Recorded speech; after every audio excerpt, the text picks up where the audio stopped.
어머님 집이 팔렸어요. 이제 요양원 가셔야 해요. 제 집이 팔렸습니다. 제가 모르는 사이에 며느리가 제 도장을 몰래 찍어서 팔아버렸습니다.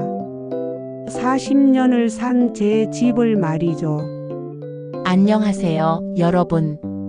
은혜 여사입니다. 오늘도 은혜 여사의 인생 상담소를 찾아주셔서 고맙습니다. 오늘 들려드릴 이야기는 정말 충격적입니다. 75 어르신이 며느리에게 집을 빼앗긴 이야기입니다. 40년을 살아온 집이 본인도 모르는 사이에 팔렸습니다. 어떻게 이런 일이 가능했을까요? 그리고 이 어르신은 어떻게 집을 되찾았을까요? 지금부터 함께 들어보시죠.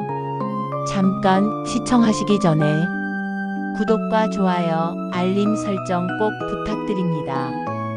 여러분의 작은 관심이 더 많은 분들께 이 이야기를 전할 수 있습니다.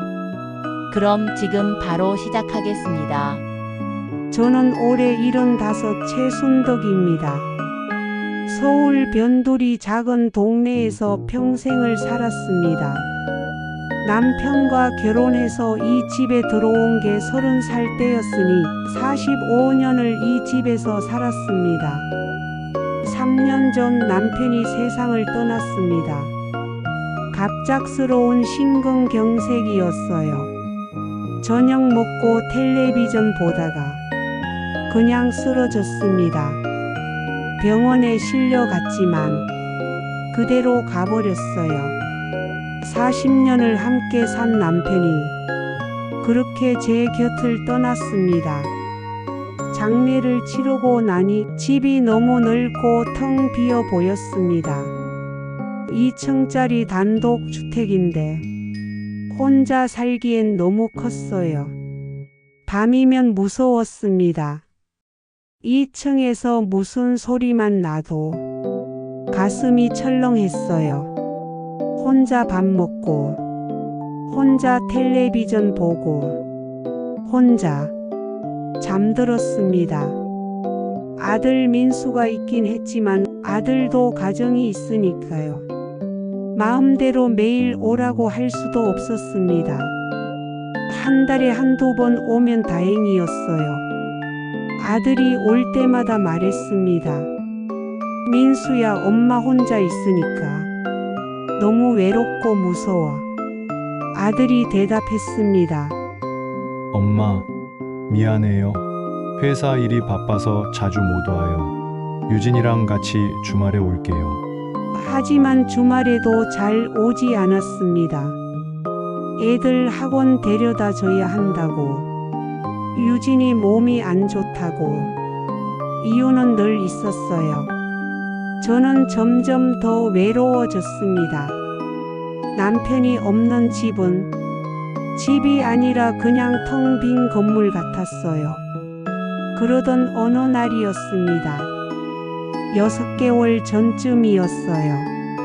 며느리 유진이가 갑자기 전화를 했습니다. 어머님, 오늘 제가 놀러 갈게요. 혼자 계시니까 외로우시죠? 밥은 잘 챙겨 드세요. 제가 반찬 좀 해갈게요. 저는 깜짝 놀랐습니다. 며느리가 이렇게 먼저 연락한 적이 없었거든요. 아, 그래. 고맙다. 그날 오후 며느리가 정말 왔습니다. 반찬도 여러 가지 싸들고 왔어요. 어머님, 이거 냉장고에 넣어 드릴게요. 매일 드시면 일주일은 가실 거예요.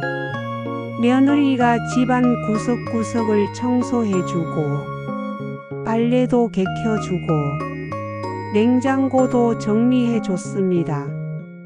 고맙더군요. 정말 고마웠어요. 유진아, 정말 고맙다. 내가 이렇게까지 해주니까 엄마가 너무 든든해. 며느리가 웃으며 말했습니다. 어머님, 당연한 거예요. 제가 며느리잖아요. 자주 올게요. 그 후로 며느리는 정말 자주 왔습니다. 일주일에 두세 번씩 왔어요. 병원 갈 때도 같이 가주고, 장 볼 때도 따라와 주고, 청소도 도와주고, 저는 점점 며느리에게 의지하게 되었습니다. 유진아, 이것 좀 해줄래? 유진아, 저기 좀 같이 가줄래? 며느리는 늘 웃으며 대답했습니다. 네, 어머님. 제가 할게요. 손주들도 자주 따라왔습니다. 큰 손주 서준이는 대학생이었고 작은 손녀 유나는 고등학생이었어요. 할머니 보고 싶었어요. 할머니, 저희는 할머니 집이 제일 좋아요. 손주들이 와서 제 손을 잡아주고 같이 텔레비전도 보고 밥도 같이 먹었습니다. 저는 행복했어요. 아, 이제 가족이 생겼구나. 남편 없이도 나는 가족과 함께 살 수 있구나. 그렇게 생각했습니다. 그런데 그때부터였습니다. 제가 자꾸 깜빡깜빡하기 시작했어요. 아침에 밥을 먹었는지 안 먹었는지 기억이 잘 안 나고, 약을 먹었는지 안 먹었는지도 자꾸 헷갈렸습니다. 며느리가 눈치챘습니다. 어머님, 요즘 자주 깜빡하시는 것 같아요. 병원 한번 가봐야 할 것 같은데요? 저도 걱정이 되긴 했지만 병원 가는 게 두려웠어요. 괜찮아, 나이 들면 다 그래. 하지만 며느리가 계속 권했습니다. 어머님, 그래도 검사는 받아보셔야 해요. 빨리 발견하면 치료할 수 있대요. 결국 병원에 갔습니다. 며느리가 같이 가줬어요. 의사 선생님이 여러 검사를 했습니다. 기억력 테스트도 하고 뇌 MRI도 찍었습니다. 일주일 후 결과가 나왔습니다. 경도인 지장의 초기입니다. 치매 전 단계라고 보시면 됩니다. 지금부터 잘 관리하시면 진행을 늦출 수 있어요. 그 말을 듣는 순간 머릿속이 하얘졌습니다. 치매. 내가 치매라고. 며느리가 제 손을 잡았습니다. 어머님, 괜찮아요. 초기니까 관리하면 돼요. 제가 어머님 모실게요. 그 말이 고맙기도 했지만 한편으로는 무서웠습니다. 내가 점점 기억을 잃어간다니. 내가 나를 잃어간다니. 그 후로 저는 며느리에게 더 많이 의지하게 되었습니다. 유진아, 이게 뭐였지? 유진아, 내가 오늘 약 먹었나? 유진아, 이것 좀 대신 해줄래? 며느리는 늘 친절하게 대답했습니다. 네, 어머님. 제가 다 해드릴게요. 어느 날 며느리가 말했습니다. 어머님, 통장이랑 도장 제가 보관할게요. 어머님이 잃어버리시면 큰일이잖아요. 저는 그게 당연하다고 생각했습니다. 그래, 내가 보관해라. 나는 자꾸 깜빡하니까. 며느리가 제 통장과 도장을 가져갔습니다. 은행 업무도 이제 제가 대신 해드릴게요. 어머님은 편하게 쉬세요. 그렇게 며느리는 제 모든 것을 관리하기 시작했습니다. 2달쯤 지났을까요? 며느리가 조심스럽게 말을 꺼냈습니다.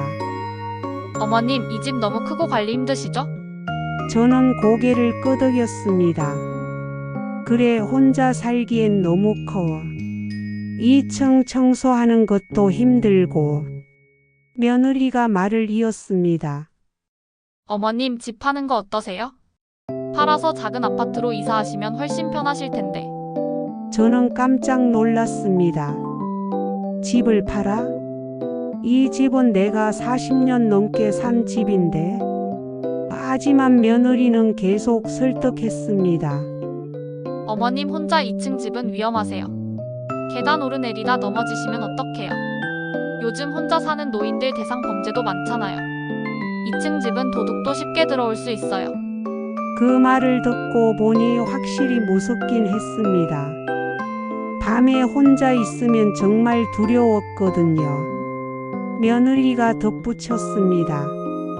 어머님, 작은 아파트로 가시면 경비 아저씨도 있고 훨씬 안전해요.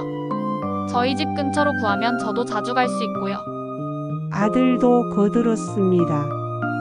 엄마, 유진이 말이 맞아요. 우리도 엄마 걱정돼요. 저는 며칠 동안 고민했습니다. 40년을 산 집이라 정이 들긴 했지만 혼자 살기엔 확실히 부담이었어요. 그리고 며느리가 이렇게까지 챙겨주는데 거절하기도 미안했습니다. 결국 말했습니다. 그래, 팔자. 대신 가까운 곳에 작은 집 구해줘. 며느리가 환하게 웃었습니다. 네, 어머님. 좋은 곳 알아볼게요. 그 후로 며느리는 부동산을 알아보러 다닌다고 했습니다. 자주 집에 와서 이것저것 물어봤어요. 어머님, 아파트 좋아하세요? 빌라 좋아하세요? 어머님, 몇 층이 좋으세요? 어머님, 이런 구조 어떠세요? 저는 그냥 며느리가 알아서 하라고 했습니다. 내가 잘 알아봐서 정해줘. 나는 잘 모르겠어. 그러던 어느 날이었습니다. 낯선 남자가 집에 왔습니다. 중년 남자였는데 집안을 이리저리 둘러보더군요. 저는 며느리에게 물었습니다. 유진아, 저 사람 누구야? 며느리가 대답했습니다. 가스 점검 나온 분이에요. 어머님, 신경 쓰지 마세요. 하지만 이상했습니다. 가스 점검인데 왜 방 안까지 들여다보는 거지? 일주일 후 또 다른 사람이 왔습니다. 이번엔 여자였어요. 며느리가 또 말했습니다. 수도 계량기 검침하는 분이에요. 어머님, 거실에서 쉬세요. 저는 뭔가 이상하다고 느꼈지만 제 기억력을 믿을 수가 없었어요. 내가 깜빡하는 건가? 며느리가 말했는데 내가 잊어버린 건가? 그러던 어느 날 며느리가 서류 뭉치를 들고 왔습니다. 어머님, 여기 도장 좀 찍어주세요. 뭔데? 은행 서류예요. 정기예금 만기돼서 다시 가입하는 거예요. 저는 서류를 보지도 않고 도장을 찍었습니다. 며느리를 믿었거든요. 일주일 후 또 서류가 왔습니다. 어머님, 이것도 도장 찍어주세요. 또 뭔데? 건강보험 서류예요. 저는 또 도장을 찍었습니다. 그렇게 몇 번을 도장을 찍었습니다. 며느리가 가져오는 대로 묻지도 따지지도 않고 그러던 어느 날이었습니다. 며느리가 집에 왔는데 표정이 밝았습니다. 어머님, 좋은 소식이에요. 뭔데? 집이 팔렸어요. 저는 귀를 의심했습니다. 뭐? 집이 팔렸다고? 며느리가 환하게 웃으며 말했습니다. 네, 어머님. 생각보다 좋은 가격에 팔렸어요. 저는 정신이 하나도 없었습니다. 언제 팔았는데? 어머님이 동의하셨잖아요. 지난달에 계약서에 도장 찍으셨잖아요. 저는 기억이 나지 않았습니다. 나는 그런 적 없어. 며느리가 서류를 꺼내 보여줬습니다.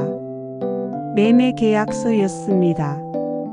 거기에 제 도장이 선명하게 찍혀 있었어요. 어머님, 보세요.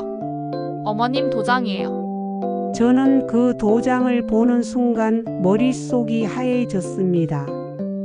이게 내 도장이네. 근데 나는 기억이 안 나. 며느리가 말했습니다. 어머님이 깜빡하신 거예요. 치매가 점점 심해지시는 것 같아요. 그 말을 듣는 순간 저는 제 자신이 믿어지지 않았습니다. 내가 정말 그랬나? 내가 정말 치매가 심해진 건가? 며느리가 덧붙였습니다. 어머님, 그리고 이제 요양원 가셔야 해요. 요양원. 저는 그 단어를 듣는 순간 소름이 돋았습니다. 나는 요양원 안 가. 나는 집에서 살 거야. 며느리가 고개를 저었습니다. 어머님 집은 이미 팔렸어요. 새 주인이 다음 달에 들어와요. 그리고 어머님 혼자는 못 사세요. 치매 있으시잖아요. 요양원 가시면 간호사들이 케어해드려요. 저는 울먹였습니다.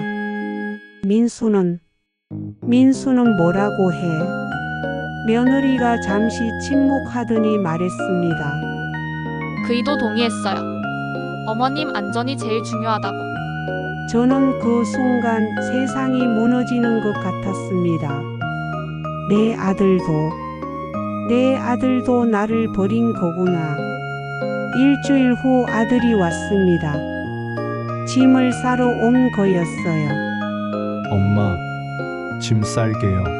요양원 가시면 편하실 거예요. 저는 아들을 붙잡았습니다. 민수야, 엄마 버리는 거야? 엄마가 뭘 잘못했어? 아들이 눈을 피하며 말했습니다. 엄마, 버리는 게 아니에요. 엄마 건강 위해서예요. 저는 그 말을 믿을 수 없었습니다. 내 건강, 내 안전, 그런 게 아니라는 걸 저는 알고 있었어요. 하지만 어쩔 수 없었습니다. 집은 이미 팔렸고 저는 갈 곳이 없었으니까요. 그렇게 저는 요양원에 갔습니다. 짐도 제대로 못 싸고 급하게 실려갔어요. 요양원은 깨끗했습니다. 시설도 좋았어요. 하지만 저는 행복하지 않았습니다. 낯선 방, 낯선 사람들, 낯선 냄새, 모든 게 낯설었어요. 밤이면 울었습니다. 내 집에 가고 싶어. 40년을 산 내 집에 가고 싶어. 간호사가 위로했습니다. 할머니 적응하시면 괜찮아요. 다들 처음엔 그러세요. 하지만 저는 적응할 수 없었습니다. 일주일이 지나도 한 달이 지나도 저는 그곳이 익숙해지지 않았어요. 그러던 어느 날이었습니다. 옆집에 살던 이웃 형님이 찾아왔습니다. 아니, 자네, 이게 무슨 일이야? 갑자기 요양원에 왔다고 해서. 대체 무슨 일인가 걱정했어. 당최 알려주질 않아서 여기 알아내느라. 고생했네. 저는 형님을 보는 순간 눈물이 쏟아졌습니다. 형님, 저 집이 팔렸어요. 며느리가 팔았어요. 형님이 깜짝 놀랐습니다. 뭐? 내가 동의도 안 했는데? 저는 고개를 저었습니다. 나는 기억이 안 나요. 며느리가 내가 동의했다는데 나는 기억이 안 나요. 내가 치매가 심해진 건가 봐요. 형님이 제 손을 꼭 잡았습니다. 순덕아, 그거 이상해. 내 집에 새 사람들이 들어왔는데 그 사람들이 말하더라. 집주인이 갑자기 집을 싼 값에 내놨다고. 금매로 나왔다고. 저는 그 말을 듣는 순간 뭔가 이상하다고 느꼈습니다. 싼 값에? 금매로? 며느리는 좋은 가격에 팔렸다고 했는데 형님이 말을 이었습니다. 순덕아, 너 속은 거 아니야? 사회복지사한테 연락해봐. 노인인권센터 같은 데가 있대. 저는 그제야 정신이 번쩍 들었습니다. 내가 속았구나. 며느리가 나를 속인 거구나. 치매 초기라고 기억력이 나쁘다고 그걸 이용한 거구나. 저는 그날 바로 사회복지사를 찾아달라고 했습니다. 사회복지사가 왔습니다. 젊은 여자 사회복지사였어요. 제 이야기를 들은 사회복지사는 심각한 표정을 지었습니다. 할머니, 이건 명백한 노인 학대예요. 계약 과정을 조사하겠습니다. 며칠 후 사회복지사가 다시 왔습니다. 할머니, 법률 구조 연결해 드렸어요. 변호사님이 무료로 도와주실 거예요. 변호사를 만났습니다. 50대 중반쯤 되어 보이는 남자 변호사였어요. 변호사가 서류들을 검토하더니 말했습니다. 할머니, 이건 명백한 사기입니다. 치매 초기 상태를 이용한 범죄예요. 승소 가능성이 높습니다. 저는 그 말을 듣고 용기가 났습니다. 변호사님, 제 집을 되찾을 수 있을까요? 변호사가 고개를 끄덕였습니다. 네, 충분히 가능합니다. 증거를 모아보겠습니다. 변호사는 증거를 하나하나 모았습니다. 병원 기록을 보면 할머니는 의사결정 능력이 있었어요. 부동산 거래 날짜와 도장 찍은 날짜가 일치하지 않아요. 그리고 할머니가 매매 내용을 전혀 모르셨다는 증언도 확보했습니다. 이웃들이 증인으로 나서 주셨어요. 순덕 씨는 집 파는 얘기 한 번도 안 했어요. 갑자기 집이 팔렸다고 해서 다들 놀랬지 뭐예요. 한 달 후 법원에 고소장을 제출했습니다. 사기 횡령 혐의였습니다. 며느리와 아들이 급하게 연락을 해왔습니다. 어머님 고소를 취하해주세요. 저희가 잘못했어요. 하지만 저는 흔들리지 않았습니다. 이미 늦었어. 법정에서 보자. 첫 번째 재판날이었습니다. 며느리와 아들이 변호사를 대동하고 왔습니다. 며느리 변호사가 주장했습니다. 시어머님이 분명히 동의하셨습니다. 도장도 직접 찍으셨고요.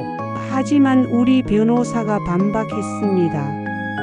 재판장님, 피고는 원고의 경도인지 장애를 이용했습니다. 원고는 서류 내용을 전혀 몰랐습니다. 며느리가 울면서 말했습니다. 어머님, 정말 어머님을 위해서였어요. 요양원이 더 안전하다고 생각했어요. 하지만 변호사가 냉정하게 물었습니다. 그럼 왜 시세보다 싸게 금매로 내놓았습니까? 그 차액은 어디로 갔습니까? 며느리가 대답하지 못했습니다. 두 번째 재판에서 결정적 증거가 나왔습니다. 며느리 통장 거래 내역이었어요. 집을 판 돈이 며느리 통장으로 들어가 있었습니다. 재판장이 날카롭게 물었습니다. 피고는 이 돈을 어떻게 설명하시겠습니까? 며느리가 떨리는 목소리로 대답했습니다. 요양원 비용으로 쓰려고 보관한 거예요. 변호사가 반박했습니다. 재판장님, 요양원 비용은 매달 200만 원입니다. 하지만 피고 통장엔 집값 전액에 가까운 큰 금액이 입금되어 있습니다. 법정이 숨막히는 정적에 휩싸였습니다. 세 번째 재판에서 판결이 났습니다. 재판장이 엄숙하게 판결을 선고했습니다. 피고는 원고의 경도인지 장애를 악용하여 부당한 이득을 취했습니다. 따라서 매매 계약은 무효이며 원고에게 집을 반환하라. 그 순간 저는 눈물이 쏟아졌습니다. 이겼어. 내 집을 되찾았어. 며느리가 울먹이며 다가왔습니다. 어머님, 정말 죄송해요. 용서해주세요. 저는 고개를 돌렸습니다. 이제 그만해. 다시는 연락하지 마. 아들도 다가왔습니다. 엄마, 정말 미안해요. 저는 차갑게 말했습니다. 민수야, 넌 옆에서 지켜만 봤잖아. 내 엄마를 지켜주지 않았잖아. 이제 나는 아들 없이 살 거야. 한 달 후 저는 요양원을 나와 집으로 돌아왔습니다. 3개월 만에 돌아온 집이었어요. 집은 그대로였습니다. 현관문을 열고 들어서는 순간 눈물이 났어요. 아, 내 집이다. 내가 40년을 산 내 집이다. 거실에 앉아서 주위를 둘러봤습니다. 텅 비어 있었지만 행복했습니다. 혼자지만 이곳이 제일 좋았어요. 이웃 할머니들이 찾아왔습니다. 순덕아 잘했어. 내 집 지킨 거 정말 잘했어. 우리가 도와줄게. 이웃들이 돌아가며 반찬을 갖다 줬습니다. 사회복지사도 일주일에 한 번씩 방문했어요. 동사무소에서 돌봄 서비스도 연결해 줬습니다. 저는 혼자였지만 외롭지 않았습니다. 아들과 며느리는 다시는 연락하지 않았습니다. 손주들도 보지 못했어요. 가끔 서준이 유나 생각이 나긴 합니다. 하지만 후회하지 않습니다. 제 자존심을 지켰으니까요. 제 집을 지켰으니까요. 지금 저는 이 집에서 혼자 살고 있습니다. 아침이면 마당에 나가 꽃에 물을 줍니다. 이웃 할머니들과 경로당에도 나갑니다. 혼자여도 괜찮습니다. 이곳이 제 집이니까요. 제가 주인이니까요. 여러분, 오늘 이야기 잘 들으셨나요? 순덕 할머니, 그리고 혼자 계신 모든 어르신들께 말씀드립니다. 가족이라도 함부로 믿어서는 안 됩니다. 이 말이 슬프게 들릴 수 있습니다. 가족을 믿지 말라니 이게 무슨 말인가 싶으실 거예요. 하지만 현실입니다. 특히 재산과 관련된 일은 더욱 신중해야 합니다. 도장, 통장, 중요한 서류는 절대 다른 사람에게 맡기지 마세요. 아무리 믿는 가족이라도 본인이 직접 관리해야 합니다. 서류에 도장을 찍을 때는 반드시 내용을 직접 확인하세요. 잘 모르시겠으면 동사무소나 은행 직원에게 물어보세요. 가족이 급하게 서두르면 더욱 의심해야 합니다. 치매 초기라고 해서 당신의 권리까지 빼앗길 이유는 없습니다. 경도인지 장애는 치매가 아닙니다. 의사 결정 능력이 있다면 당신은 충분히 스스로 판단할 수 있습니다.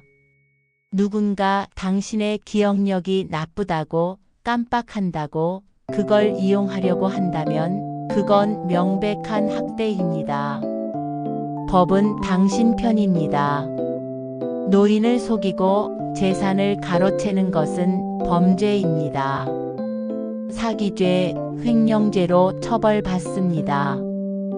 혼자라도 두렵더라도 당당하게 도움을 요청하세요.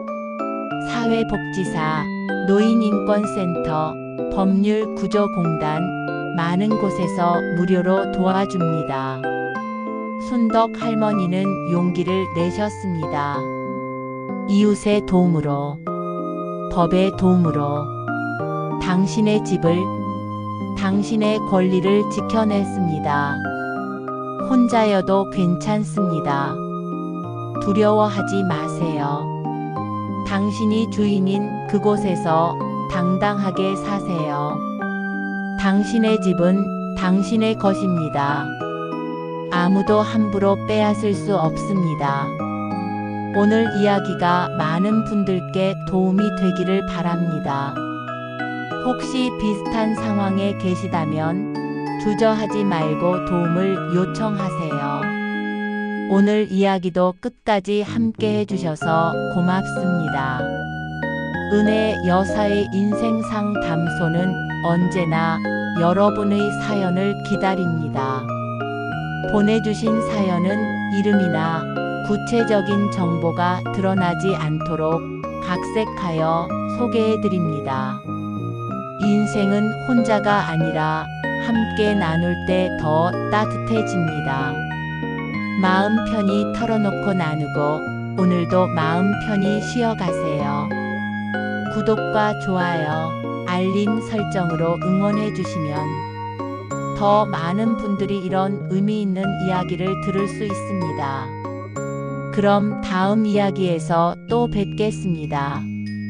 감사합니다.